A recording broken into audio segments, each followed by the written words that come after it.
3 Lives 3 Worlds, 10 Miles of Peach Blossoms. By Tangqi Gongzi. Translated by Hamster 428. Chapter 19. I stay rooted inside the hall for a while, emptiness flooding over my heart. I take 2 sips from the teacup to moisten my dry throat before dazedly stepping out.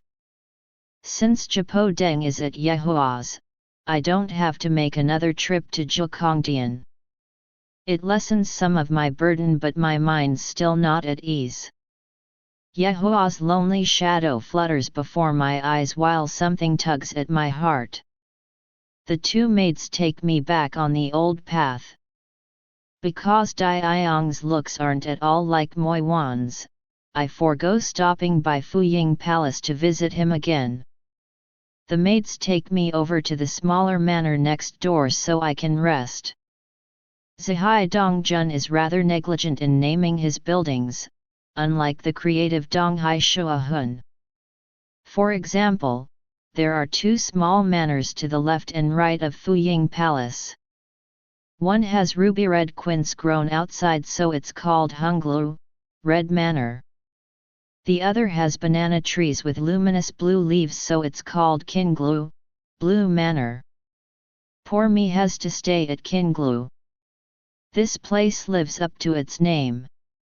All the furnitures in the manor is made with woods from Xinjiang, from the flower vase to the tea set, everything is blue porcelain.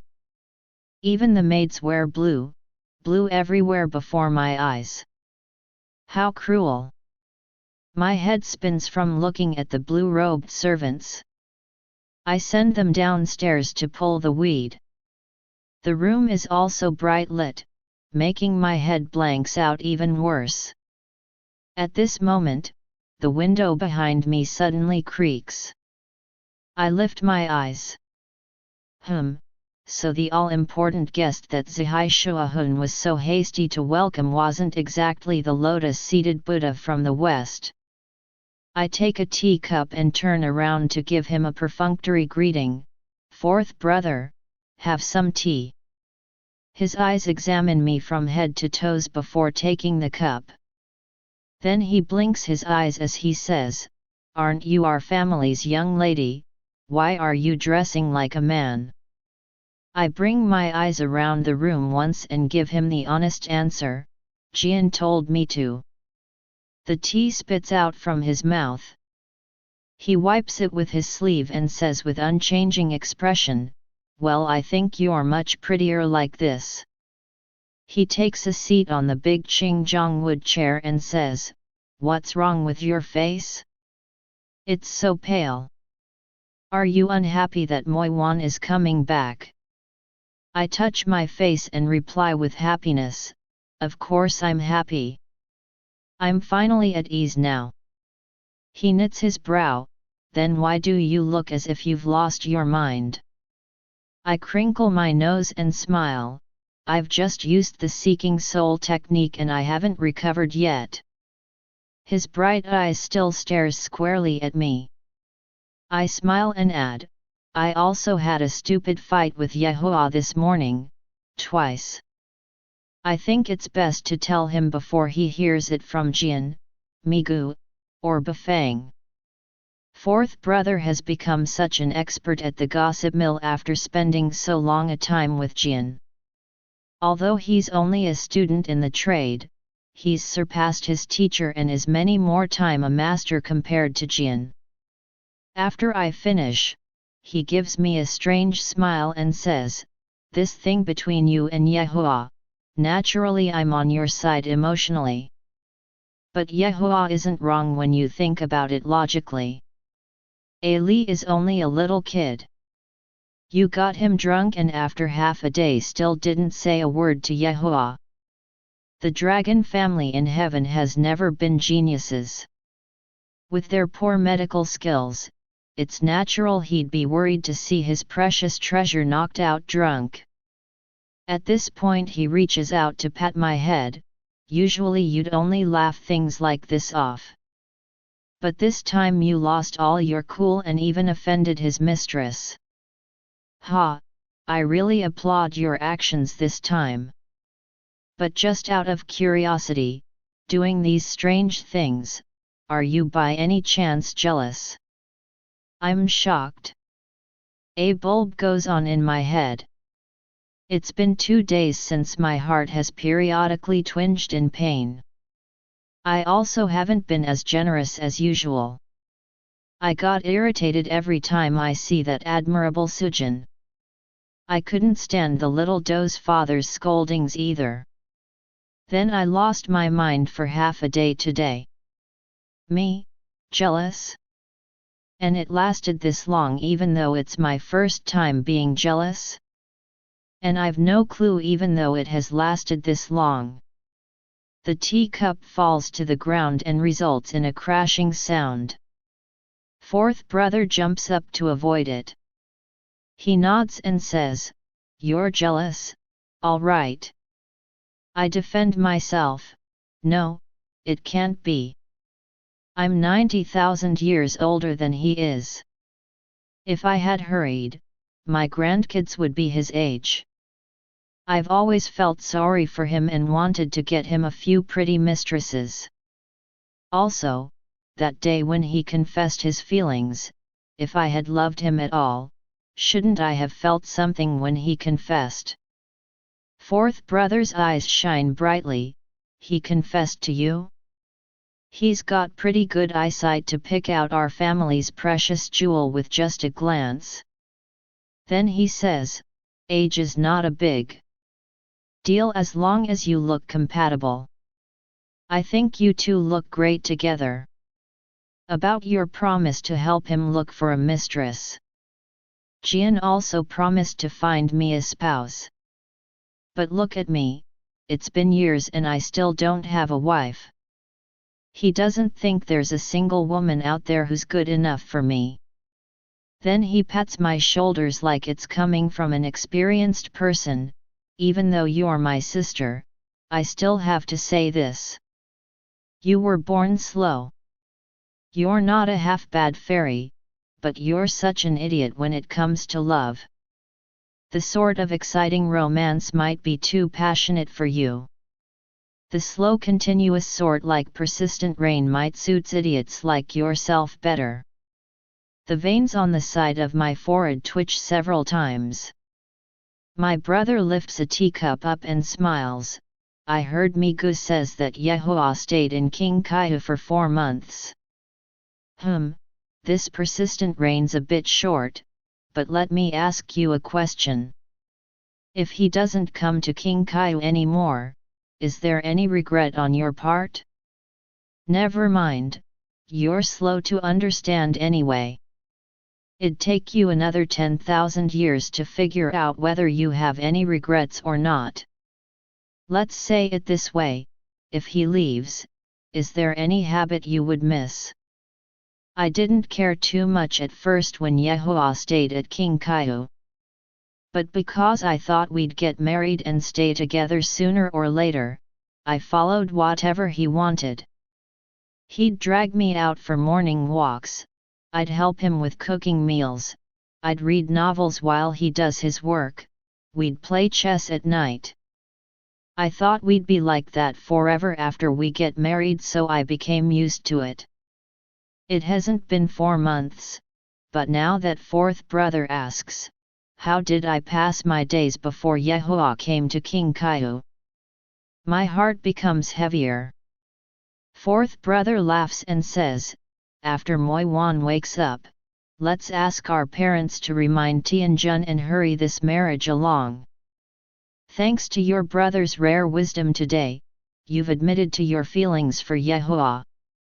Don't be so worried, if Yehua fools around with your feelings and goes back on his confessed words.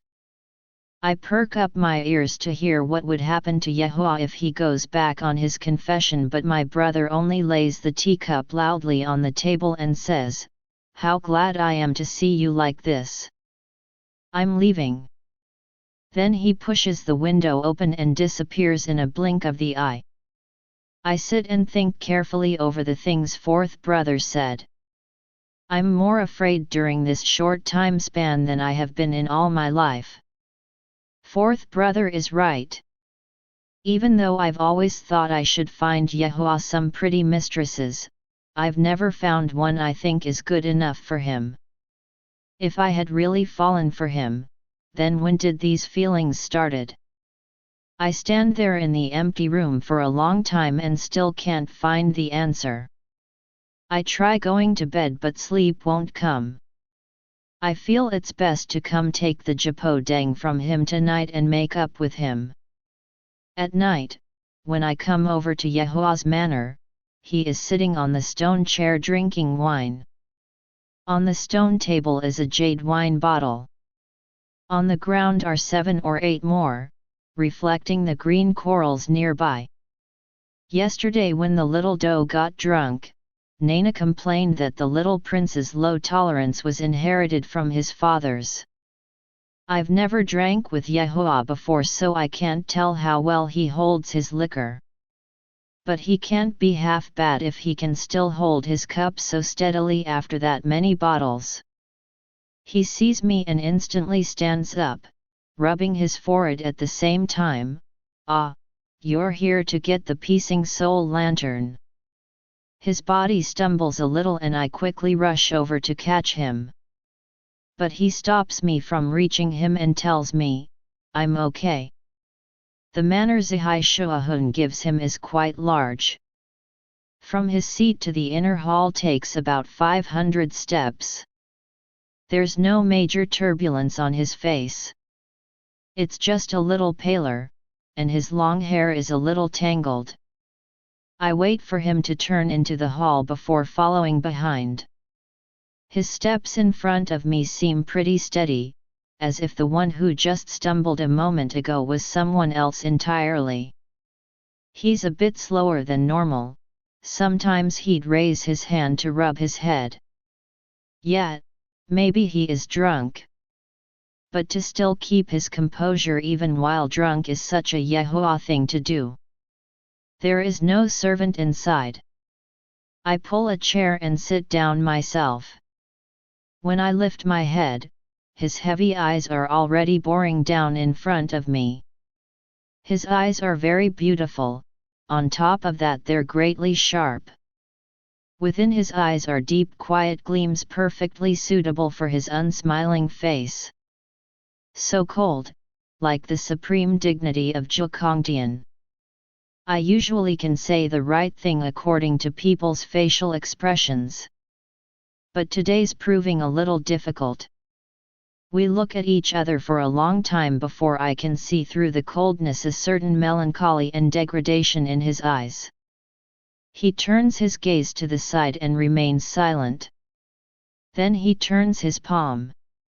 I jerk in surprise and follow his hand. There suddenly appears a lantern. I ask, "This is the Piecing Soul lantern?" It looks kind of ordinary.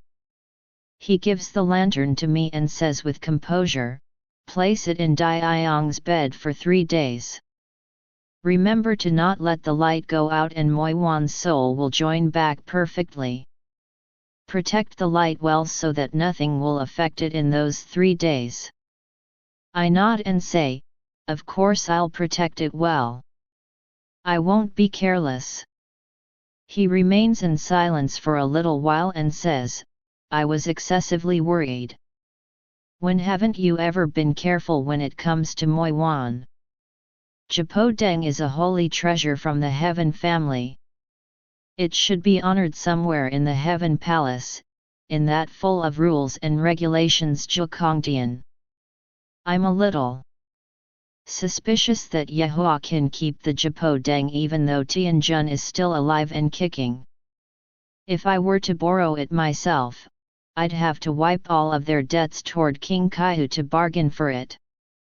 I'm so touched that Yehua would let me borrow it so easily like this." I hold the lantern in my hands and say, "You've done me such a big favor. If there's anything at all I can help you with, I'll give it my best to help you." He still sits, leaning on the chair.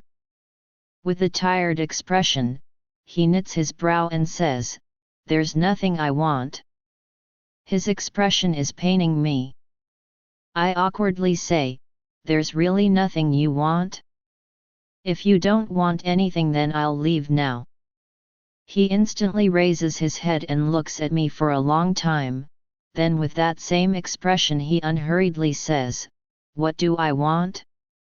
The only thing I ever want is you." His behavior has been suspicious throughout this evening. But for some reason I don't balk at his barf-inducing words. Instead, I find my heart moved by them. The words escape my lips before I can realize, and I want to swallow back my tongue for saying them. "You want to spend a night with me then?" I hasten out of the room with the lantern, but before my feet can cross the door, he pulls me in for a back hug from behind. I turn my head back into the room. Bai Qian, getting yourself into trouble again."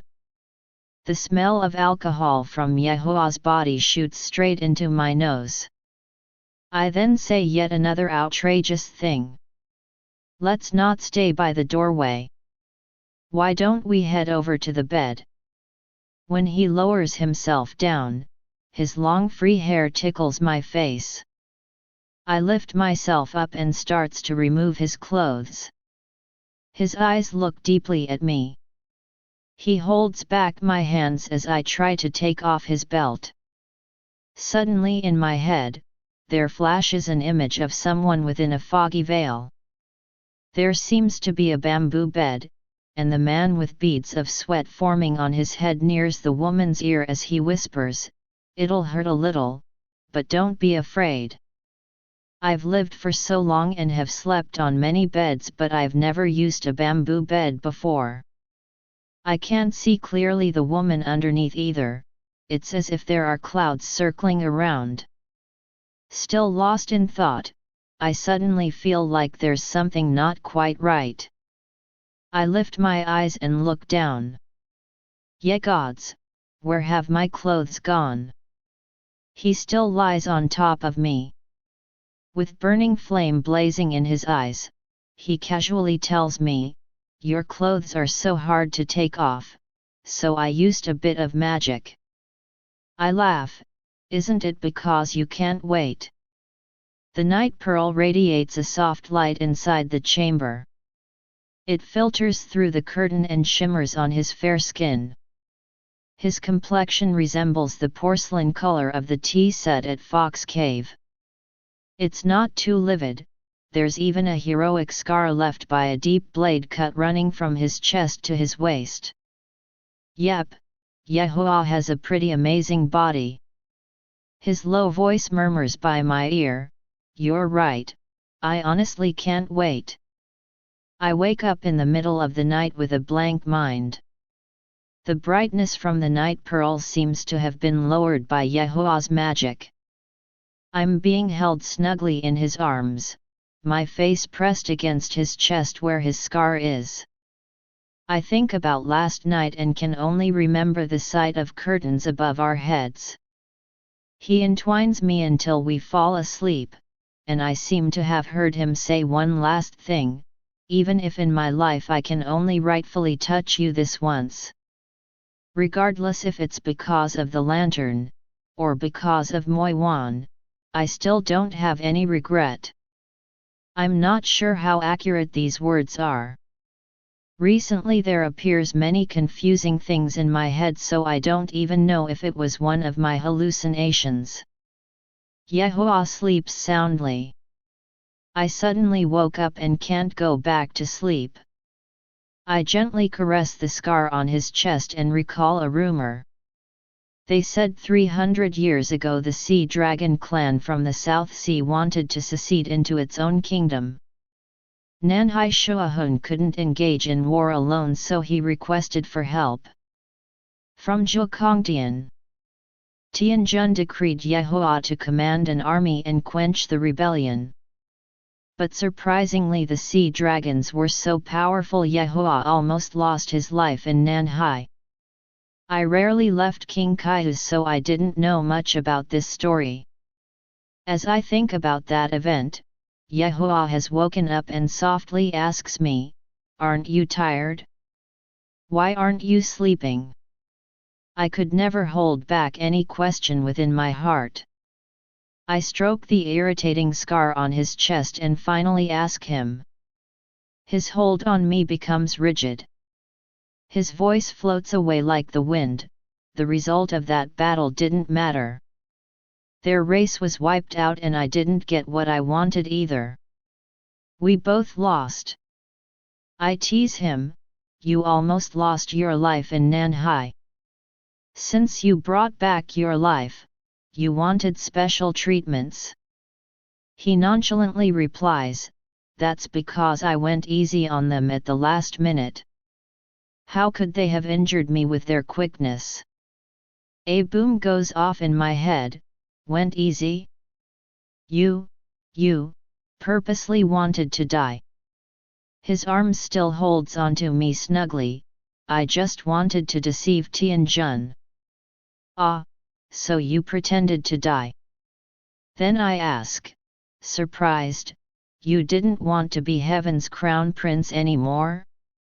Why would you pretend to die? He doesn't reply me. When I think he's finally fallen asleep, his voice sounds again. "Throughout my life I've never envied anyone, but I have to say I'm very envious of my second uncle Tangqi." Yehua says, "Tangqi asked and he received." Although there were obstacles to begin with, the result was still a happy ending. Tianjun favored him at that point, but he didn't seem to want to crown him yet. Without that title to pin him down, he was able to get away so freely. I shake his arm and say, "What about you?" He pauses, then says, "Me? When I was born there were 72 rainbow birds dancing on the rooftop. Auspicious clouds shone brightly on the east sky for 3 years. They say the phenomenon was the exact same honor given to Moiwan when he was born. I was crowned crown prince the moment I came to life. Tianjun said I was the fated crown prince there has never been. They only needed to wait until I turned 50,000 when the crowning ceremony would take place. I knew too, since I was a child, that my future wife would be Bai Qian of King Kaihu." He pulls me in closer and says, "If I fell in love with a woman who wasn't King Kaihu's Bai Qian, the only way out would be to deceive everyone about my death." This nonsense conversation makes me sleepy. Lucky for you, the one you love is me, Bai Qian of King Kaihu. When I'm almost asleep, he suddenly says, "If someone takes away your eyes and you can no longer see anything, Qian, will you be able to forgive him?" His words make no sense. I yawn and carelessly say, "There's no one in this world who would dare to take my eyes." He remains silent for a long time. Then, as I'm lulled into sleep, insists on asking again, "What if that person is me?" I reach up to touch my eyes, which are still obediently staying on my face. I don't know what's wrong with him today. I hug his arm, yawn, and give him a cursory answer, then our relation ends from here on out. His body trembles next to me. After a long while, he pulls me in tightly and says, "Be a good girl and go to sleep." I dream of a dream that night. In that dream I stand under a peach tree. Above me are blooming blossoms not unlike the ones at Jian's Shi Li Tao Hua. Among the colorful peach blossoms is a straw hut. Occasionally there rings chirping of birds from far away. I run a few steps over to part the grass. A woman in white outfit stands next to a black-robed man who is combing his hair in front of the bronze mirror. Their backs are against me. Within the bronze mirror is a fuzzy reflection of the two. The sitting man says, "There will only be the two of us at our new home, with neither green mountain nor blue stream. Will you be able to live there?" The standing woman replies, "Can we plant peaches there? It'd be okay if we can. We can build our house from the peach wood, and tame our hunger with the fruits.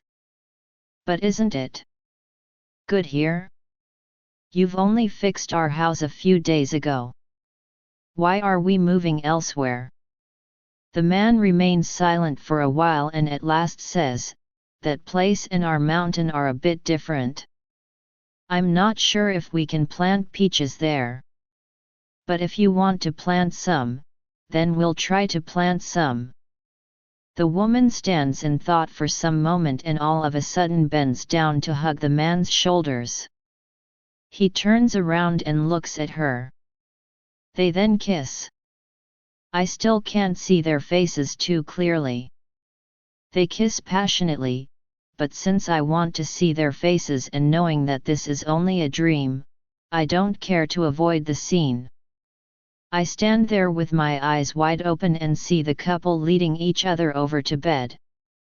The next scene takes place at the entrance of the peach orchard. The black-robed man earnestly tells the white-robed woman, "Don't step out of this mountain for even half a step. You're carrying my child now, so my family will easily seek your trace. If you fall into their hands, we can't salvage our situation. I'll come back once I take care of things."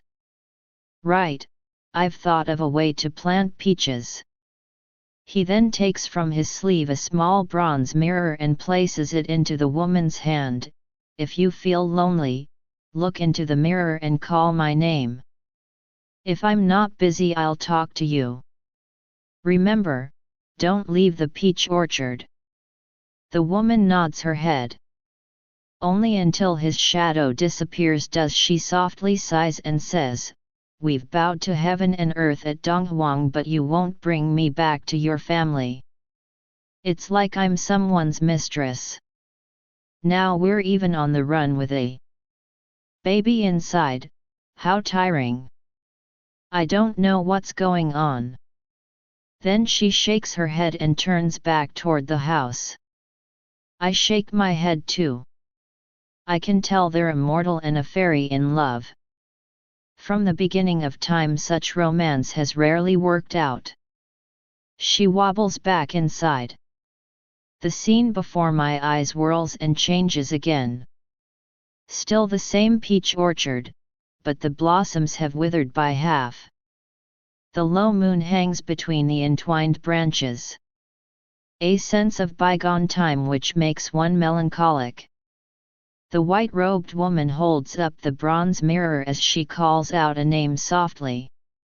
I can only see fuzzy images, not her face, just moving lips. The sound is also soft and unclear. She wobbles and heads outside. My heart lurches. Forgetting that I'm still in a dream, I run after her and warn, "Didn't your husband tell you not to leave the peach orchard?" But she doesn't hear my warning, and keeps running outside. 10 steps outside of the peach orchard is a thick force field. In theory it should be able to barricade mortals from the other side. But the woman's steps are immensely determined. She stubbornly passes the encasement without a slight obstruction. Just like that she has gone out. 2 flashes of light strikes down from above. I jerk myself awake. When I wake up the morning sun has already shone bright. There's no one in the room, there is only the Japodang lying neatly on the bed. Because of the blue curtains, I realize I'm not sleeping on Yehua's bed, but my own at Qinglu. Yehua's always careful with everything he does. When I wake up to the morning light, it has shone a jade beam into my eyes. Now I can see clearly in my heart what I previously did not. Last night when I slept with Yehua, it was me who initiated it. Except for the initial pain, it was a rather delightful experience. When he holds me, I feel happy. Like fourth brother said, it seems like I've crossed the boundary of age and fell for Yehoah. This thing called love is indeed not something one can avoid just because one wants to. No wonder I didn't think anyone was good enough to become his mistress. If Yehoah and I are both in love, then this betrothal doesn't need to be broken off anymore. Before taking the Japodang to Fuying Palace, I want to stop by Yehoah's manor and see him first. I want to tell him that he doesn't need to worry about his coronation ceremony because of me. I have my breakfast as planned, pass by Fuying Palace as planned, and head over to Yehoah's manor as planned. But my timing was still wrong. The two maids outside his manor inform me, His Highness has gone to heaven from early this morning. I return to Fuying Palace and light the lantern at the headboard of Daiong's bed. I stay by his bedside for 3 days. I then plan to take a trip to Yingzhou in Donghai and search for the magic herbs. There's really nothing to prepare, my own body is slowly recuperating itself. I return to Qinglu and tell the maids to lock the gate. Then I put up a force shield around my room and drop dead on the bed. My slumber lasts for 6 days. When I finally wake up, I head out to say goodbye to Zihai Shuahun. But before I could step out of the door, 2 maids quickly tell me, "You're awake. Master Jian has waited for you these 2 days. Have I been a fragrant desert or what? So many people came to find me these days." Fourth brother, Yehoah, Zihai Shuahun, not to mention Zihai Shuahun's wife, and now Jian who has came to see me twice. What does he want from me this time? I step downstairs and see Jian looking up at me. He waves me over and says, "Come sit here, quick." He looks at me from head to toes and says, "Moi Wan's restoration must be going well from the way you look. Yesterday I also successfully made a pill, so I'm dropping by to give it to you. Use it well." He places a white pill in my palm. I bring it to my nose and takes a sniff.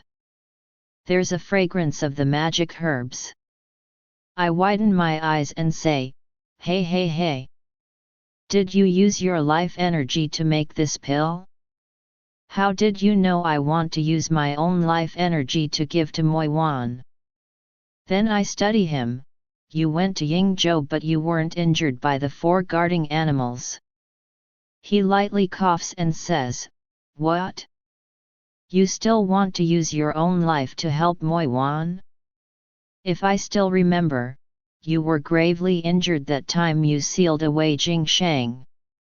You lost so much of your energy already. Lucky for you I made this pill." Then he turns the teacup around in his hand and says, "Since the first deity raised me, I have to repay his fostering. He only had 2 children. The younger one is no longer alive, so I have to help the remaining older one." My eyes well up as I quickly take the pill and thank him. He receives my thanks without saying anything. He only sighs softly. He looks at me for a while more, seemingly wanting to tell me something but decides against it. Then he smiles and says, "I have to go now. Let Daiong eat when he feels a little better. I don't know how he'll react to this pill, so you should stay close to monitor him." I nod my head and watch him leave the great hall. I let Daiong have Jian's pill. Although his body is weak, he's not doing as poorly as Jian has predicted. At most he only stays in bed for about 7 days. I walk toward him to check how he is absorbing the pill. When I near the bed, he's grabbed my hand. His facial expression seems complicated as he asks me, "You've stayed beside me ever since I fell asleep?" I nod my head and says, "Are you still feeling unwell somewhere?" He doesn't reply and instead asks, "I heard you're a homosexual. How great that Tangqi Gongzi is." Such gossips have traveled all the way to Zihai. But such things have always been ambiguous. I decide to battle disturbance with calm and slowly remove my hand. "I also heard you're a homosexual." He furrows his brow and says, "Yes. Even though I'm a homosexual, my type is still not someone like you." I read his pulse as I reply out of courtesy, "You're refined and frail yourself, so of course you wouldn't like someone with my appearance. You'd probably love someone more like Yehua." I only said it thoughtlessly, but surprisingly his face flushes red as his eyes quickly shift elsewhere. My heart slightly tugs as my pulse-reading hand trembles. "You, the person you long for is Lord Yehua." He turns to look at me with guilt. "It can't be helped. I'm thankful for your feelings. If the maids hadn't told me you've guarded by my bedside these nights, I wouldn't have known. I was comfortable with your care because I thought you were with His Highness." "That thing between you and His Highness, is it true? His Highness doesn't dislike homos then?" For half a day, I become bewildered at this gay love triangle Daiang has concocted. At length, I bite my lip and says, "Of course he dislikes them. I've used everything I know to seduce him and he still rejected me. That's why I've transferred my affection to you." His blushing face momentarily turns white. "I've always known Yehua's a ladies' man, but it turns out he's giving troubles to the men as well. Fourth brother was right. This year has been a headache-giving year. It's best not to let Yehua come to the West Sea anymore." Daiang's pulse is stable, his breathing is also light. But to be sure, I feel it's best to use the soul-seeking art to check and see if Jian's energy is as good as I hope it would be. The last time we met, there was only a frail energy sustaining him. This time the energy that is nourishing him is extremely strong. I myself can't near his spirit. Such a powerful energy must have been cultivated for many thousands of years. It seems the time for Moiwan to wake up is coming soon. However, the life energy that is nourishing Moiwan isn't Jian's. So powerful yet also tranquil, immense yet closed up. I suddenly feel cold inside, finally realizing why Jian didn't come back with even one scar from Yingzhou. Of course he's never gone to Yingzhou. And he's never fought with the guarding animals. I know he's rarely serious, and lies more often than not, but he's never once done so to harm someone. Maybe he wanted to tell me, that in reality, this pill was made by Yehua. Then what made him lie? Is it because, it can't be. I try my best to concentrate and leave Daiang's soul. I wobbled into the teacup on the table. The tea inside hasn't completely spilled when I coughed out 2 puffs of blood. My heart beats loudly within my chest. My legs give in against one leg of the table. Next to them is the shattered teacup. Daiang rubs his head as he sits up. He confusedly asks me, "What's wrong?" I reluctantly smile and push myself up from the support of the table. "You're rid of your ailment. Just rest well with the care of your servants." Please tell the Water Lord I've got urgent business that requires me to go back to the peach orchard. End of chapter 19.